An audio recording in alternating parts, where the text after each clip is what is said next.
Let me begin this morning by telling you about one of those life-changing experiences. When God works in us, we expect one big one, but most of the time it's a series of smaller ones that kind of push us in a direction.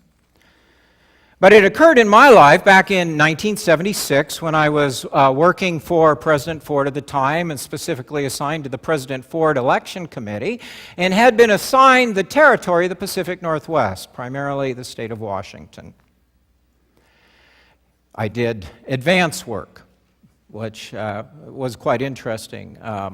Really got that opportunity because at one time at the state convention, Ronald Reagan, who had won that primary, was walking out the door, and I stepped under the cordon and stepped right in front of him and said, and remember the Panama Canal was an issue, and I said, "Mr. Reagan, if you start a war in Panama, are you going to come fight with me?"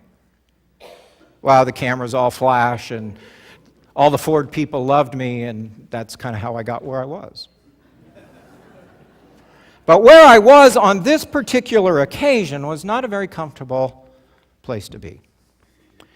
We had just lost that primary badly, and we were literally in a smoke-filled room in the Davenport Hotel in downtown Spokane. And I don't remember who all the faces and names were at that time. Dick Cheney, Baker, remember he was Secretary of State. There were a lot of people in that room.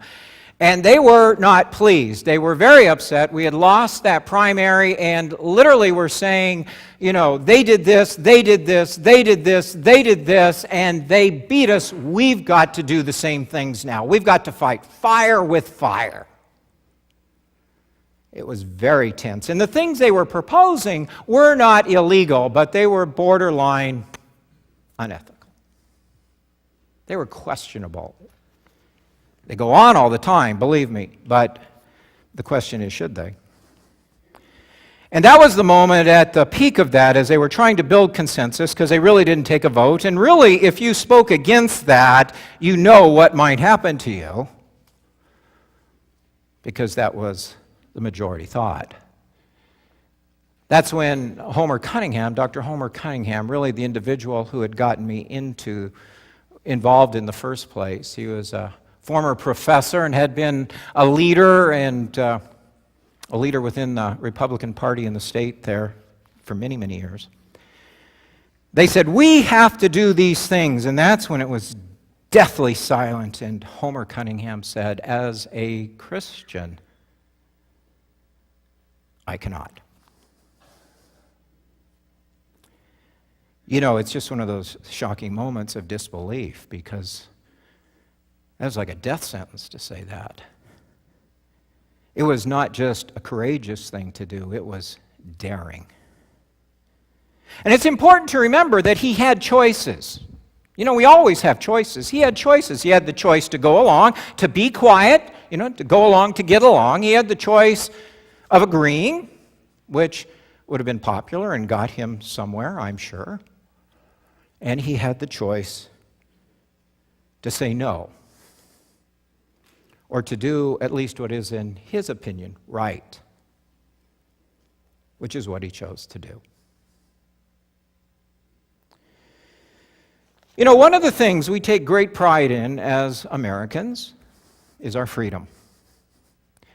If I were to ask you what was the number one thing we identify with, we're proud of, we celebrate in this country, wouldn't it be that? We have holidays dedicated to that, to celebrating our freedom, which we believe is an inalienable right. It is a God-given right, a belief which has been lifted from interpretation and study of Scripture. But it's taken centuries to develop fully. We often think, freedom will be accepted everywhere, but it takes centuries for that thought, that notion that people are equal and can stand on the same footing to really hold true. And we still struggle with it. And in history, nations have risen and monarchs have fallen for this to even become a semblance of reality. And it's like it is a blessing. It's probably our greatest blessing. And yet, like anything, it can be carried to an extreme. One that goes beyond nurturing and nourishing and protecting and creating healthy lives and secure environments to a chaotic expression that interprets freedom as my right to say anything, do anything in front of anybody, anywhere that I choose, regardless of the circumstances or the unwitting ramifications of my words or actions.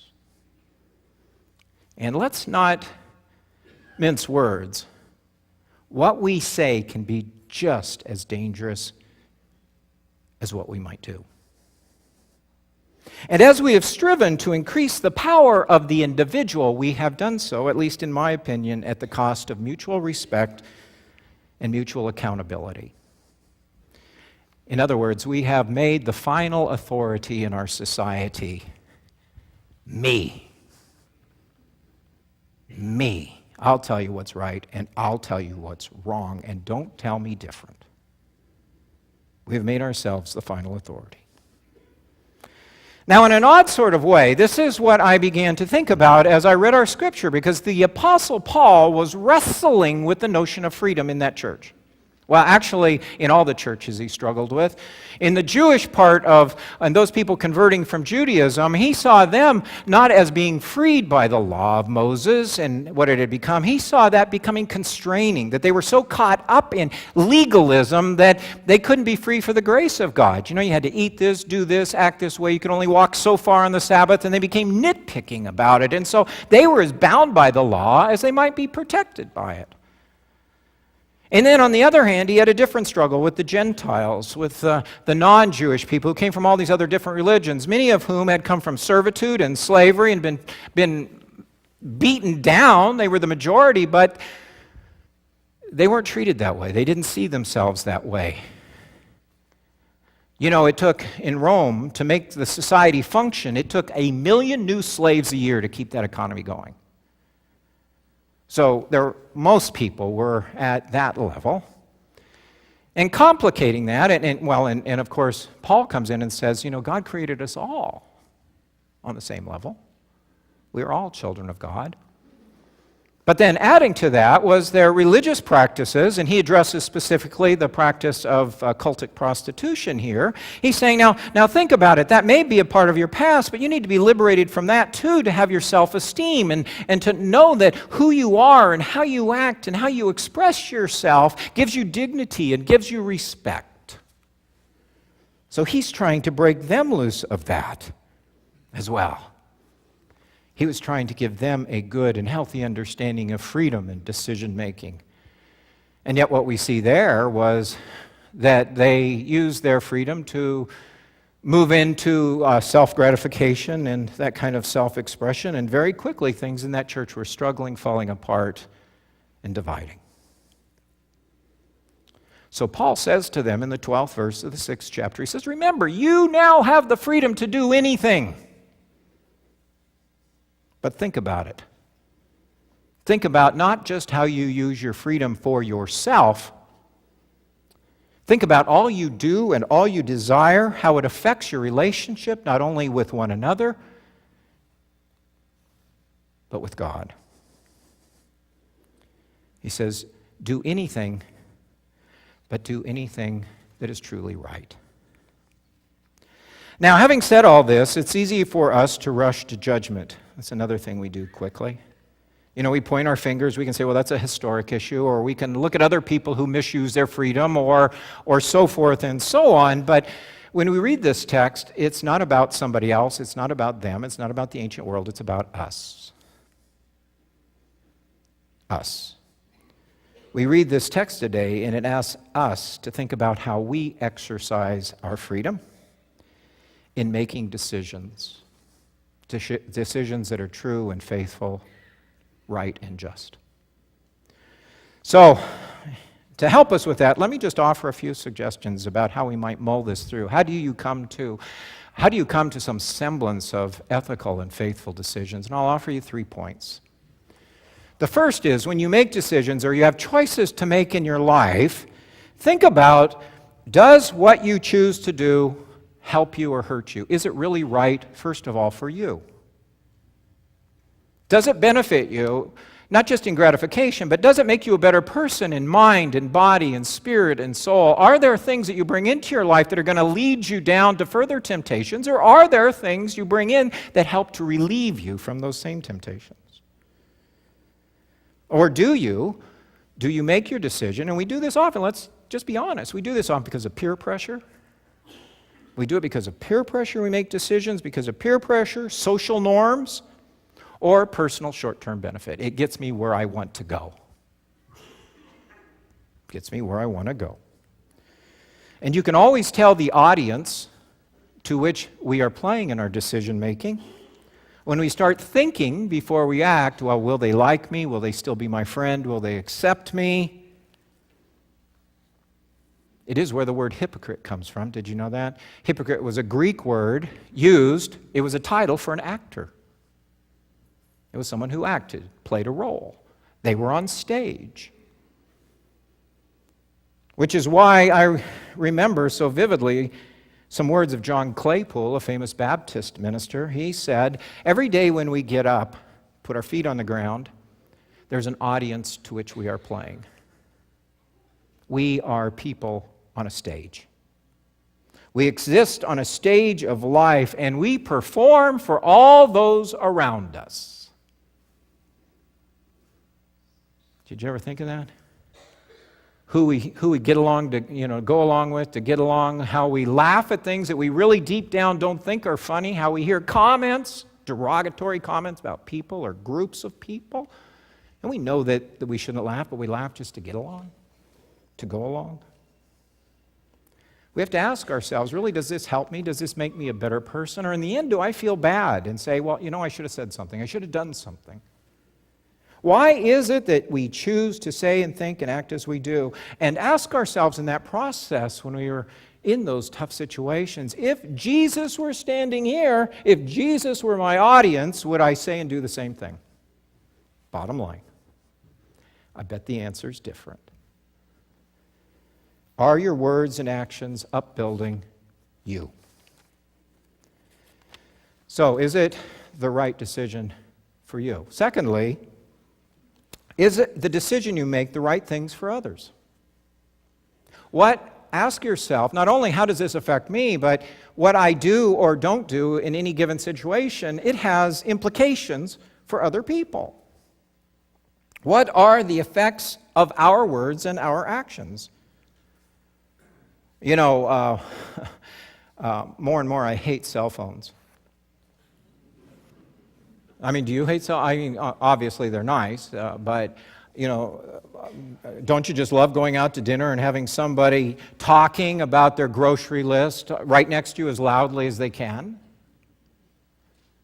Or don't you love it, I know I do, when a cell phone goes off in church?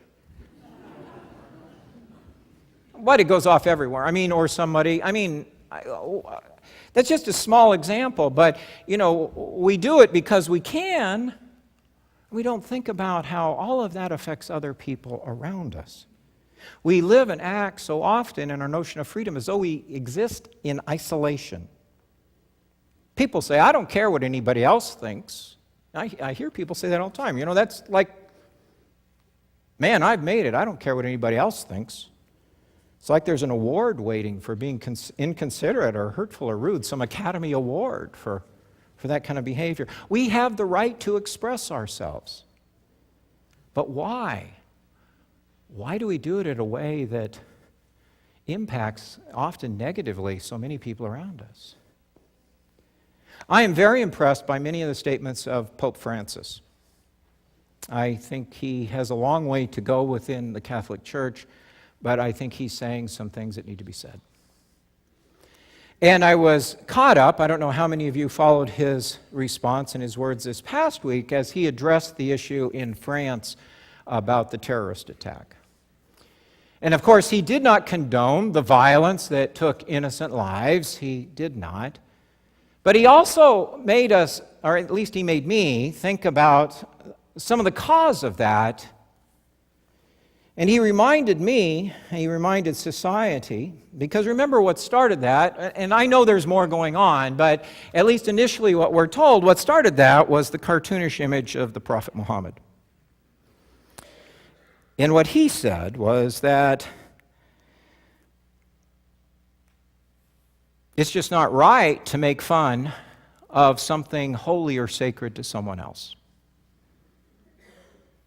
He affirmed that we have the freedom to do so. I mean, we have the freedom to do so. But he also challenged the wisdom in doing so just because you could, knowing that what will happen and that there will be costs or repercussions, and choosing wisely when we think that we have to be prophetic or make a stand. There's a part of me that really thinks about that. You know, the pastor from Gainesville, the guy that burns Korans, remember? Yeah, I heard a gasp somewhere. He was in St. Pete yesterday. How many of you knew that? Good. But he was speaking, and I don't know how many people were there, and people were so afraid of what he might do and what might happen in our own backyard that the whole police force was on alert, and they had special attachments downtown. Now, he has the right to say whatever he wants in this country, but wisely, and in a setting that doesn't put others at risk. I mean, what is to gain in some respects? So we have to think about all our actions and what's the purpose and why do we really do it? Is it right for me? Is it right for others? And lastly, we should ask ourselves, are our choices, the way we exercise our freedom, are they accomplishing or seeking to accomplish the right things for God? That becomes the bottom line. Because the world and our thinking and our decision-making becomes very different. It is colored very different when God is brought into the equation. When it's not just about me and it's not just about me and you, but there is a third party to what's going on. Our values change dramatically when Christ becomes the plumb line. That forgiveness thing, how's that working for you? That turning the other cheek, that walking the second mile, that loving your enemies. How's that coming into play? Got it down yet? It changes everything. It changes everything. If you're like me, I suspect you don't have those things down. But let me remind you that to call ourselves Christians is to seek to be Christ-like. You can label it any other way. You can be a Methodist, you can be a Congregational, you can be anything else. But if you're going to be a Christian, that means being Christ-like. I remember, we all remember Dr. Martin Luther King Jr.'s I Have a Dream speech, but the one that struck me most in reading his biography and so forth was the sermon he gave. I think it might have been in Nashville. He was there for the garbage collector strike. But it was the night before he was shot. And placing himself in the metaphor of Moses, he says, I have been to the mountaintop, but I will not make it into the promised land. Choices made, decisions put into action. There is a cost,